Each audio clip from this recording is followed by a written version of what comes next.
जय श्रीराम मंडळी.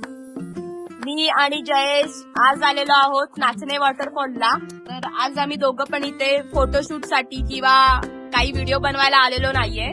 आज या वॉटरफॉलला आम्ही आलेलो आहोत फिश स्पा साठी. तर तुम्ही इथे बघू शकता इथे कसे पायाला आमच्या मासे येऊन चावत आहेत. तर बरीचशी लोक पैसे देऊन फिश स्पाला जातात, पण नेचरने आपल्याला फुकटचं सगळं करून ठेवलेलं आहे. तर हे फुकटचा अनुभव घेण्यासाठी आम्ही या वॉटरफॉलवर येऊन बसलेलो आहेत. तर आता जयेशला विचारूया त्याचा हा एक्सपिरियन्स कसा आहे. जेव्हा कोकण आपलंच असा, कोकणात अशा बऱ्याचशा गोष्टी आहेत मित्रांनो, नेचरने ठेवलेला. पैसा खर्च करायची गरज नाही. तुम्हाला जेव्हा लंडन, अमेरिकेला किंवा बाहेर कुठेतरी जावंसं वाटतं, तिथे भरपूर पैसा खर्च होतो. तुम्ही कोकणात या. कोकणात असे बरेच नेचरचे प्लेस आहेत जिथे तुम्ही येऊन अशा फ्री मध्ये फिश पार्क किंवा इतर सगळ्या गोष्टी करू शकता आणि नेचरच्या सहवासात राहू शकता. जर हा ब्लॉग तुम्हाला आवडला असेल